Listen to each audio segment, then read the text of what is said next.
Education is the passport to the future, for tomorrow belongs to those who prepare for it today.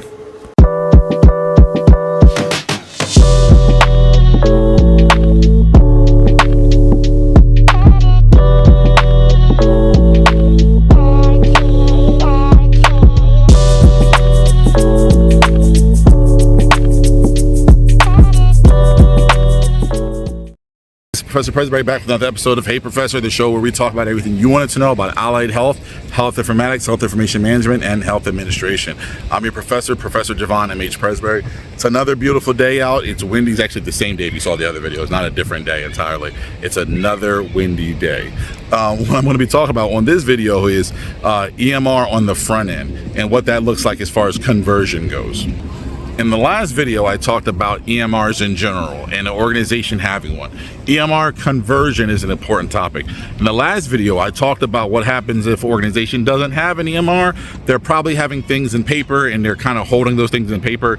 A lot of places can have hybrid, but when I say EMR conversion on the front end, this is what I mean. There's front end and there's back end, right? So when you do a conversion, you are either doing it internally or you're doing externally. When you're doing it internally, it means that you have set up your own systems, your own repository for those records. You would probably have scanners, probably have a lot of different things that you have paid for inside to have those things done. To convert a EMR on the front end, what you have to do is have it at the point of access. What I mean is the front end is really the point of registration at the beginning of everything. You come in through the ED traditionally as a patient. So with that said, the patient should, at the first point of registration, at the first point of contact, be able to not use any paper, and that patient should be able to travel throughout the organization still not using paper. What do I mean? The patient should go from the ED, transfer into inpatient, but at the point of registration, they're signing their name, they're saying that they're okay with being admitted, they're saying that they're being okay being treated. They're probably doing so on a tablet, some kind of iPad with some kind of security on the front end. The security is obviously to make sure that the iPad doesn't walk. This may not be an issue in all organizations, but it can be an issue in an inner city organization, like some of the places I've worked. Once the patient is admitted and brought up to their room, no document created should be paper. If the patient needs a MOST or a DNR, or do not resuscitate, that should be done electronically. If a patient is having their record documented on, nothing should be paper. That way, everything flows directly into the system. That's a proper EMR conversion on the front end. You're basically buying things and putting systems in place so that no one will ever need to use paper except for, let's say, downtime or emergency situations.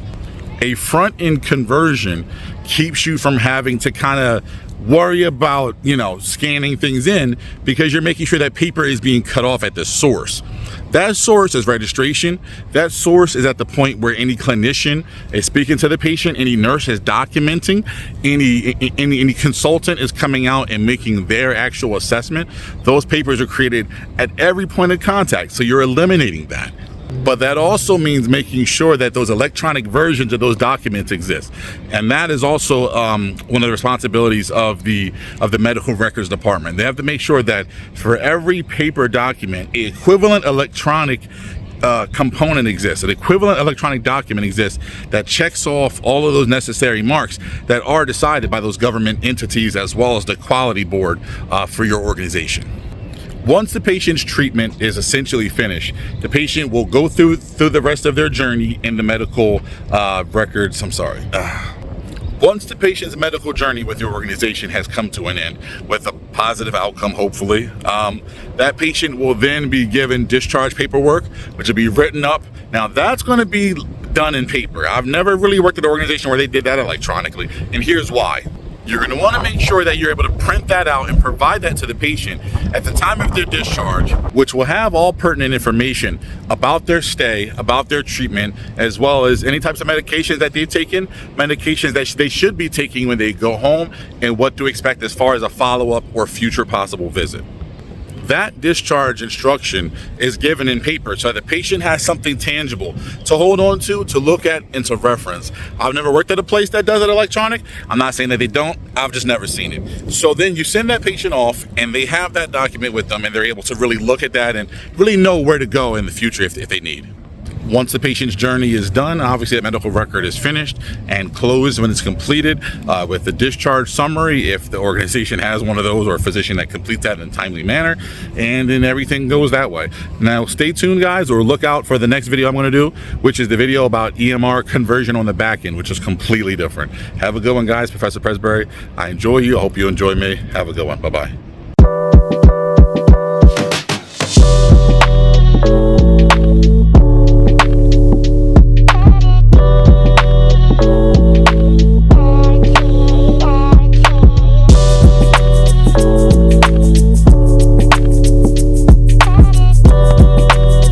Intelligence is not enough. Intelligence plus character. That is the true goal of education.